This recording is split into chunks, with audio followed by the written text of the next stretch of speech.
बच्चों सिंपलीफाइंग मैथ्स में आपका स्वागत है। हम लोग इंटीग्रेशन शुरू किया है हम लोगों ने। तो देखो ये इंटीग्रेशन का मतलब एंटी डेरिवेटिव, इसके साथ कुछ और भी चीज़ें समझो।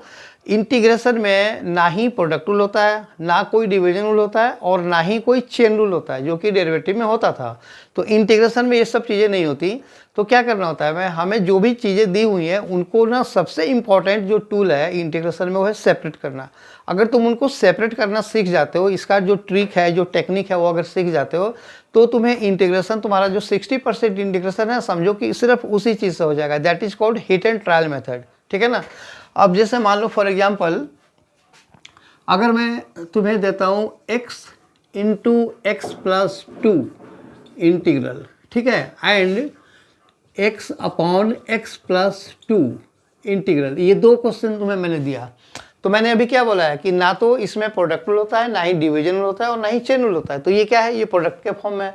तो ये प्रोडक्ट के फॉर्म में है तो तुम इसमें कोई रूल नहीं लगा सकते। तो मैंने क्या बोला, सबसे स्ट्रॉन्ग जो टूल होता है इंटीग्रेशन करने के लिए वो होता है कि तुम सेपरेट करने वाला जो मेथड है ना, जो ट्रिक्स है वो सीख जाओ। जैसे अगर हमें इसको करना है, तो हम लिखेंगे, ये देखो आई फॉर इंटीग्रल। तो अगर इसको तुम खोल दो एक्स स्क्वायर और प्लस 2x एंड dx, देखो अब क्या हुआ, ये दोनों टर्म सेपरेट हो गए। तो दोनों टर्म सेपरेट होने के बाद तुम दोनों को इंटीग्रेट कर सकते हो फॉर्मूला लगा करके। एक्स स्क्वायर का इंटीग्रेशन क्या होगा, x³/3। क्यों होगा, क्योंकि ये अलजेब्रिक है, x to the power n का फॉर्म है। इसमें पावर में हम 1 ऐड करते हैं और जो नया पावर बनता है उसे डिवाइड करते हैं। तो ये x का पावर 3/3 और प्लस 2 इंटू ये जो x का पावर 1 है तो वो x²/2 और प्लस c, यानी कि x³/3 और प्लस ये तो कट गया तो प्लस x² प्लस c। तो ये हमारा इसका आंसर हो गया। तो ये हो गया तुम्हारा प्रोडक्ट फॉर्म में है। तो हमने प्रोडक्ट रूल लगाए बगैर सेपरेट करके हमने कर लिया। ठीक उसी तरह से ये वाला है, ठीक है ना। ये भी है i इक्वल टू, इसको क्या करोगे, इसमें देखो ये डिवीजन है, डिवीजन फॉर्म तो होता नहीं है। तो जो डिनोमिनेटर होता है ना उसके अकॉर्डिंग हम न्यूमरेटर को बनाते हैं, न्यूमरेटर के अकॉर्डिंग ये नहीं बनाते, इसके अकॉर्डिंग न्यूमरेटर में हम चेंजेस करते हैं। तो देखो क्या चेंजेस है इसमें, देखो नीचे x+2 है, ऊपर तो x है सिर्फ, तो +2 मिसिंग है ना ऊपर, तो +2 कर दो -2 कर दो, सेपरेट हो जाएगा। तो इसको लिखोगे x+2 -2/x+2 dx। फिर क्या लिखोगे, x+2/x+2, ये लो, और -2/x+2 dx।